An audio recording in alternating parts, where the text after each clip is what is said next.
The man figured he could just go to one more store before he went home. At the very least, it would be a good way for him to kill some time before he had to get on his flight. At the time, he had no clue that this spontaneous decision would end up making all of his dreams come true. From the corner of his eye, he noticed a card that shouldn't have seemed different from any other, but it would end up changing his life. Hello, wonderful people. I'm Scott Leffler for WonderBot. And here is Man Finds $2 Fake Baseball Card, then realizes it's the real deal. Before we begin, make sure to smash that like button, subscribe to our channel, and click the notification bell for more amazing videos.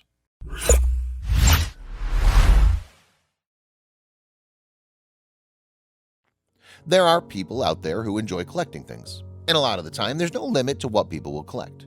Personally, my favorite is collecting books, but collecting stamps, coins, and baseball cards have been popular since the 1840s.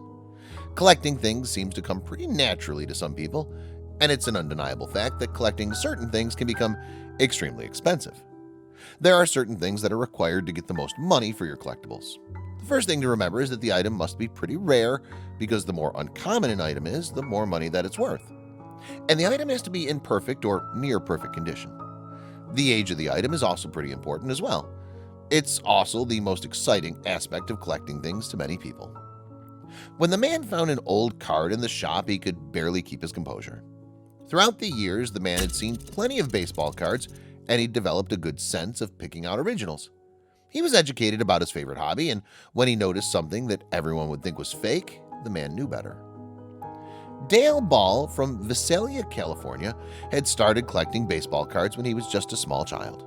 He was interested in everything about baseball, but his absolute favorite part was collecting every and any card that he could find. Over time, he ended up collecting an incredible number of them. He also believed that he could spot a fake anywhere. But his careful eye would give him a run for his money when he visited a store in Sparks, Nevada. While he was looking through the card collection at the store, he noticed a card of the most famous baseball player that there ever was, none other than the great Babe Ruth. The Shotwell Company made the card in 1921, but the card was so interesting because of how rare it was. In fact, the owner of the card didn't even think that it was real. And this is why. I can't find it anywhere on the internet. I think it's fake, the store owner explained to Dale. And that's when Dale knew that he had to immediately buy the card. And you won't believe how much he paid for it. Dale paid a whopping $2 for the card that could ultimately change lives. And this was all because the card was assumed to be a fake and no one thought anything more about it. Dale took the card home and immediately started a process of getting it authenticated. Oh my gosh, it would be an amazing card. Looking at the condition of this card, it's really nice. A card from this era, a Babe Ruth, if you get it authenticated, gosh, $20,000 to $30,000 would not be out of the question, said a local shop owner of bases-loaded sports cars and collectibles. But Dale didn't think so. Dale believed that the store owner was estimating the price based off the E21 version of the card. The card that Dale found was actually the Shotwell W575-1 Babe Ruth card. You know, the one that everyone's looking for because it could be worth millions of dollars. But the first step was getting it professionally graded by the Beckett Company. Then Dale could get a ballpark figure of how much it was worth. As it turns out, the card is worth millions. When Dale got the card back from the Beckett Company, Dale was told that the card was truly the rarest Ruth. God blessed me, and I intend to bless the guy that I got it from. I'll go back to the store when it's all over to give him a proper payment. Dale adds that if that's the case, I told Chris my family's welfare depends on it. Bidding starts at $2 million. But now Dale is more than happy to keep holding on to the rare card.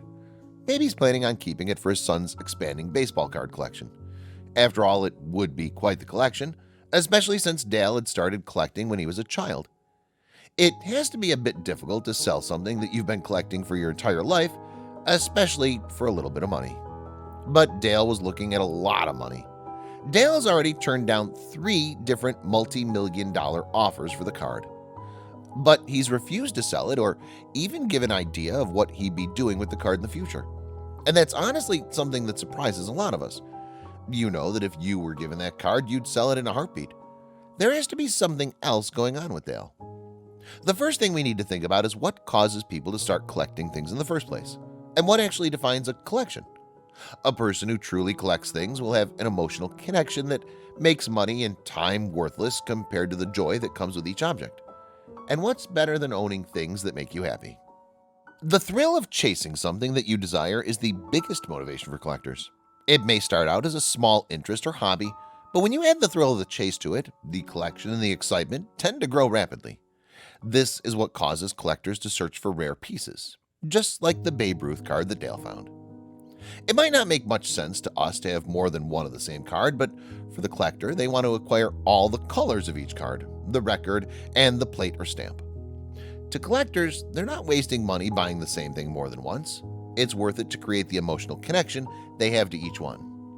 So why couldn't they find the card on the internet? The owner of the store said that he wasn't able to find anything about it when he searched. Well, he believed that it was fake, but there's something else going on. The internet's a big catch-22 for those collectors out there. Sure, you can find anything on the internet, but it takes away the experience of stumbling across something valuable. There are some collectors out there that don't have the desire to finish their collection. After spending years of your life collecting something, would you want it all to come to an end? What would you do if you had nothing else to collect? So, some collectors will only look for things in person instead of searching on the internet. There's also a nostalgic explanation as well. Children are expected to go through phases, and a large number of people never get out of their habit, and some choose to get back at it later in life. These people could be using their hobby or collection as a safety net to connect to their past. It allows them to get back to a time when their responsibilities didn't take up most of their time. People will always reminisce about their past, and this causes some people to be drawn to items from their past that are no longer produced. And in some cases, these rare items can be valuable in a monetary sense as well.